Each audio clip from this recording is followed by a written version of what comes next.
జీవితమే ఒక మహాభారతం, అది మంచి చెడుల రెంటి నడుమ నిత్య ఘర్షణం. మాతృదేవోభవ. అల్లాడించితి నిన్ను గర్భమునా, నేను అల్లారు ముద్దంచు నీవు ఎల్లల్లేని మమత్వభావమున నన్ను ఇన్నేండ్లకు బెంచవే. అల్లా అల్లా జీససురామరూపములు నీ ఆత్మస్వరూపములో తల్లి. అల్లా జీససురామరూపములు నీ ఆత్మస్వరూపములో తల్లి. నీ దయ తెలుగు పద్యములకున్ తాత్పర్యమయ్యొప్పెడిన్ తల్లి. నీ దయ తెలుగు పద్యములకున్ తాత్పర్యమయ్యొప్పెడిన్.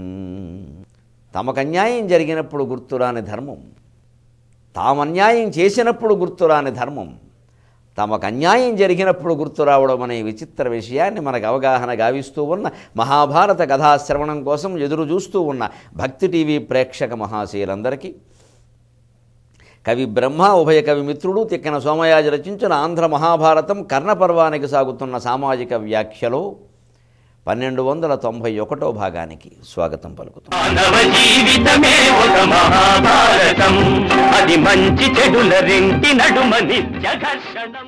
రథం కృంగిపోతుంటే దాన్ని లేపడానికి ప్రయత్నం చేసి చేసి ఎంతకీ సాధ్యం కాక విప్రశాపం వల్ల అలా జరుగుతోందని తెలిసి కూడా మానవ ప్రయత్నం చేస్తూ చేస్తూ చేస్తూ ఇప్పుడు ధర్మపన్నాలు వల్లిస్తున్నాడు కర్ణుడు. అభిమన్యుణ్ణి, బాలుణ్ణి, 16 ఏళ్లవాణ్ణి వెనక నుంచి వచ్చి విల్లు దురించిన కర్ణుడు అనేక రకాల కపటోపాయాలతో పాండవులను ఏడిపించుకు తినడంలో దుర్యోధనుడికి ఏమాత్రము తక్కువ కాని కర్ణుడు. ద్రౌపదిని వస్త్రాపహరణం చేసి తీసుకొస్తూ ఉంటే బలవంతంగా ఆపాల్సింది పోయి ఆపిన వికర్ణుణ్ణి మందలించి కుర్రకుంక నీకేం తెలుసు అని కూర్చోబెట్టి వాడి నోరు మూయించి, ఈవిడ ఏకభర్తృక కాదు కదా బహుభర్తృగా, ఇటువంటి ఆవిడ ఏకవస్త్రేమిటి వివస్త్రైతే మాత్రం తప్పేమిటి, లేరిచట మొగలు నీకును వీరలు జూదముననోడి విడిచిరి నిన్ను కువారి జలోచన నీపై కూరిమిగల మొగని వెదికి కొను ఒరుననడే.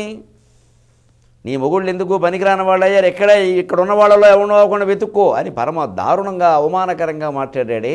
అవేవి అధర్మాలుగా కనిపించలేదండి. ఇదంతా తన కోసమే. ఇక్కడే ఉంది అసలు లోపం అంతా, మనిషి మనస్సులో ఉంది. అదే మనం మార్చుకోవాలి. ప్రపంచాన్ని ఎంత మార్చినా, ఏ వ్యవస్థ మార్చి పెట్టినా మనిషి మనస్సు మారినంతకాలం అక్కడేమీ మార్పు జరగదు. ఆ మనుషులను ఎవరికి వారమే ఆలోచించుకోవాలి. లేకపోతే కర్ణుడిలాగా పతనం తప్పదు. ఏం జరుగుతుందో అందరికీ తెలుసున్నదే. అందుకే కృష్ణ పరమాత్మ ఒళ్ళు మండి మాట్లాడాడు తిరుపతి వెంకట కవుల పద్యం రూపంలో. పెల్చన చాలగా అలమున పెక్కురుగూడి ధనంజయాత్మజున్ కోల్చుట ధర్మమా, కొడుకు గుర్రల కుంతిని లక్క ఇంటిలో కాల్చుట ధర్మమా, కనులు కానక ద్రౌపది నల్లకు ద్రౌపది చీరలెల్లనాడు ఉల్చుట ధర్మమా, అలా దురోదరమందలి గిల్పు ధర్మమా. ఏది ధర్మం అని మాట్లాడుతున్నావయ్యా?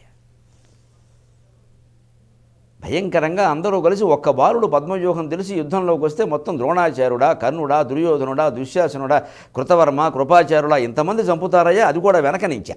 అందులో వెనకాల నుంచి విల్లు విరగొట్టింది తమరు కాదు. ఆవేళ ఏమైందండి, ఈ ధర్మం నీ ఎదురుగా ఉండి బాణం వేస్తుంటే వెయ్యొద్దని చెబుతున్నావే. అంటే నీవు ఇప్పుడు ఈ రథం ఈ భూమిలోంచి లేచే వరకు, అంటే భక్తి టీవీ భారతం కూడా అయిపోయే వరకు చూస్తూ కూర్చోవాలన్నమాట. అది లేవదు అది అని కృష్ణుడు చెప్పాడు. నువ్వు పోయిన వెంటనే లేస్తుంది చూసుకో అన్నాడు. అంతే. అది నువ్వు పోయిన వెంటనే లేస్తుంది, అంతవరకు లేవదు. అది ఏమనుకున్నావు శాపం అంటే? చేసే పనులు చేసేసి గోవులను చంపేసి ఆ ఫలితాలు మాత్రం మనకు రావద్దంటే విప్రుని గోవును చంపావని శాపం ఇచ్చాడు. గోవును చంపే వాళ్ళందరికీ ఇదే శాపం. వాళ్ళ జీవితాలే కృంగిపోతాయి. రథాలు కుంగిపోవడం కాదు, జీవితాలు కుంగిపోతాయి. కర్ణుడికి దిక్కు లేదు, మనం ఎంత. గోవును చంపడం అంత పాపం. అందుకని ఆవేళ ఏమీ లేదా, చేసేటప్పుడు హాయిగా చేసేస్తారయ్యా. పుణ్యస్య ఫలం ఇచ్చింది పుణ్యం నేచ్ఛంతి మానవాహ నా పాప ఫలం ఇచ్చింది పాపం కుర్వంతి యత్నతః. పుణ్యాల ఫలితాలన్నీ అందరికీ కావాలండి, కానీ మంచి పనులు చేయరండి. మన వల్ల అవుతాయి ఏమిటి, మన వల్ల అవుతాయి ఏమిటి, అవన్నీను మనుషులన్నాక ఏవో ఉంటాయి అని మూతి సాగదీస్తారు. కానీ పాపాలు పనిగట్టుకుని చేస్తారు. ఈర్ష్యాద్వేషాలు రెచ్చగొట్టడం, కుటుంబాలు కూలగొట్టేసేయడం, చిచ్చు పెట్టేయడం, అవన్నీ చేసేస్తారు కావాలని అసూయాద్వేషాలతో. వాటి ఫలితాలు అనుభవించాలి. ఎప్పుడూ ఎవరిని ఏమీ అనలేదమ్మా, మనకి ఎలా వచ్చి ఎవరిని ఏమీ అనకపోతే రాదు. అదే కృష్ణుడు వల్లిస్తున్నాడు ఇక్కడ. వాళ్ళ కుంతి విషయంలో ఎంత చిన్నపిల్లలయ్యా వీళ్ళు, లక్క ఇంటిలో పెట్టి కాల్చేస్తారా? ఇంకా వివాహాలు కాలేదు వాళ్ళకి. భీముడు గొయ్యి తవ్వి సొరంగ మార్గంలో వెళ్ళకపోతే ఏంటి పరిస్థితి? ఎటువంటి పనులు చేశాడు దుర్యోధనుడు, ఎలా సమర్థించుకుంటూ వచ్చావు నువ్వు? అంత ప్రాణమిత్రుడు. పాపాన్ నివారయతి యోజయతే హితాయ గుక్షించగోహతి గుణాన్ ప్రకటీకరోతి ఆపద్గతం నచ జహాతి దదాతి కాలే సన్మిత్ర లక్షణమిదం ప్రవదంతి సంతః. పాపాన్ని నుంచి తప్పించేవాడు, మంచి పనులు చేయించేవాడు కదా మిత్రుడంటే. నువ్వు మంచి పనులు ఆపించి పాపాలన్నీ చేయించావే, నీ ఆయుధాలు చూసుకుని కదా వాడు ఎంత రెచ్చిపోయింది. ఇవాళ మేము మీ మీద ఆయుధం వేయడం కోసం సమయం, సందర్భం, అమృత గడియలు, రాహుకాలం, దుర్ముహూర్తం ఇన్ని చూడాలని ఆయన ఎవరికి చెబుతున్నారు మీరు ధర్మం? పెల్చన చాల కాలమున వెక్కురు గూడి ధనంజయాత్మజం కూల్చుడ ధర్మమా, కొడుకు గుర్రల కుంతిని లక్క ఇంటిలో కాల్చుడ ధర్మమా, కనులు కానక ద్రౌపది చీరలెల్లనాడు ఉల్చుడ ధర్మమా. ఎంత దుర్మార్గం చేశారయ్యా! మీ భార్యల్లో ఎవరికైనా ఇటువంటి పరాభవం జరుగుంటే మీకు తెలుసుండేది. ఒక ఇల్లాలని ఏకవస్త్రగా ఉన్న స్థితిలో, ముట్టుకోకూడని స్థితిలో సభలోకి జుట్టు పట్టుకు లాక్కొస్తారా? కనీసం ఆవిడ ప్రశ్నలకి ఈ వేళ రథం కృంగిపోయిందని చెప్పి రథం లేపే వరకు ఆగమంటున్నావు కదా, ఆ వేళ ఆవిడ ప్రశ్నలకు జవాబు చెప్పే వరకు ఇది ఆపండి నువ్వు ఎందుకని లేకపోయావయ్యా? మీ స్నేహాలు మీకు ముఖ్యం. దుర్మార్గులతో స్నేహం చేస్తారు, ఆ దుర్మార్గుని సమర్థించుకుంటూ వస్తారు. వీళ్ళ యువతరం ప్రధానంగా గమనించాలి. యువతరం చేస్తున్న స్నేహాలన్నీ మంచివేనా ఒక్కసారి ఆలోచించుకోండి. మా స్నేహితుడు కాబట్టి నేను సమర్థించాను అనకూడదు, చాలా తప్పు. మన స్నేహితుడు తప్పు చేశాడా ఒప్పు చేశాడా దాన్ని బట్టి సమర్థించాలి. కుటుంబ సభ్యులనైనా సరే తప్పొప్పులను బట్టి సమర్థించాలి తప్ప కుటుంబ బంధాన్ని బట్టి కాదు. 10 మందిలో చర్చకు వస్తే మా వాడు తప్పు చేశాడు క్షమించండి అని అనాల్సిందే, అంతేగాని సమర్థించుకుంటూ రావద్దు. దానివల్ల జరుగుతున్న ఎవరి పిల్లలను వాళ్ళు సమర్థించుకుంటారు. అందరి పిల్లలు దుర్మార్గులయ్యారు. ఏమవుతుంది? భారతాలు ఎందుకు వస్తున్నాయి? ఊరికే పారాయణ చేస్తున్నాయి, ఇది చదవచ్చా ఇది చదవకూడదా అని తప్పితే దాన్ని అన్వయించుకోవడం లేదు. చేసే పనులన్నీ చేసి ఈవేళ ధర్మోపన్యాసాలు ఇస్తే ఎవరితో కర్ణుడు నిజంగా మంచివాడు మనకందరికీ తెలుసు, మానవతావాది. మనం చాలాసార్లు చెప్పుకున్న ఆ విషయం. కానీ ఎందుకు ఇంత చెడ్డ పేరు వచ్చింది? దుర్మార్గపు సాంగత్యం వల్ల. దారి మంచిదే, కానీ రాత్రి చీకటితో కలిసింది ఆ దారి. మార్గస్థిమిర సంపర్కాత్ సమోపి విషమాయతి. మార్గం మంచిదే అయినా చీకటితో స్నేహం చేయడం వల్ల, చీకటితో కలవడం వల్ల విషమ మార్గం అయిపోయింది. కర్ణుడు మంచివాడైనా దుర్యోధనుడితో కలిసి చెడిపోయాడు. అందుకని చెడ్డవాళ్ళ సాంగత్యాన్ని అంతా విసర్జించాలి. పెద్దవాళ్ళ కోసం ఈ మాట చెప్పక్కల, వాళ్ళు పెద్దవాళ్ళు అయ్యారు, చేసినవేవో చేశారు, ఇంక చెయ్యలేరు. యువతరం ప్రధానంగా గుర్తులో పెట్టుకోవాలి. దుష్ట సాంగత్యం పనికిరాదు. అందువల్ల ఎవరికి ఇస్తావని ఈ ఉపన్యాసాలన్నీ. అంతేకాదు ఒక్క మాట విను, ఈ చేసిన అన్యాయాలు సామాన్యమైనవా?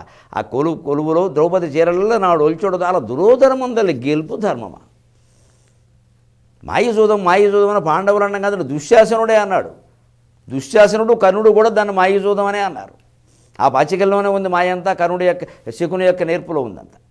మాయజూదం వాడి గెలవడం ధర్మమా? ఏం మాట్లాడుతున్నావయ్యా అని వేసేయి అనగానే ఈ పద్యం పాడడంతో, ఈ మాటలు చెప్పడంతో అర్జునుని యొక్క ప్రతి రోమ కోపంలో రోషానల జ్వాలలు ఎగసిపడ్డాయి.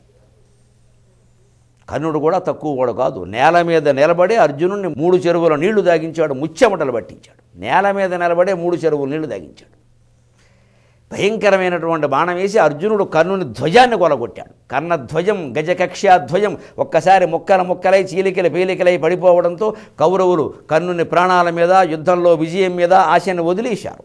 కర్ణుడు కూడా తక్కువ వాడు కాదు. ఆ స్థితిలో కూడా నేల మీద నుండే అధర్వణాస్త్రం ప్రయోగించి అర్జునుని ఛాతీని ముక్కలు చేసే ప్రయత్నం చేశాడు. కేవలం బలం వల్ల, దైవానుగ్రహం వల్ల అది మిగలగలిగింది, తల్లిదండ్రుల ఆశీర్వచనం వల్ల. ఆ స్థితిలో అటు ఇటు బాణాలతో నెత్తులు కారుతూ అలసిపోతున్నటువంటి తమ పుత్రులకి అటు దేవేంద్రుడు ఇటు సూర్యుడు రహస్యంగా సపర్యలు చేశారట. ఎంత మానవీయమైన భావనో! చాటుగా దేవేంద్రుడు తన కొంగుతో అర్జునుడు ముఖం తుడిచాట. చాటుగా సూర్య పరమాత్మ కొంచెం వెచ్చటి కొంగు, ఆయన కొంచెం వెచ్చగా ఉంటాడుగా, కొంచెం వెచ్చగా ఉండే కొంగుతో కర్ణుడు ముఖం తుడిచాట. ఇదంతా జరుగుతుంటే ఏదో తెలుస్తోంది. ఆ ఇద్దరు వీరులకి ఎవరు చేస్తున్నారో తెలియట్లే. మానవ జీవితమే ఒక మహాభారతం, అది మంచి చెడుల రెంటి నడుమ నిత్య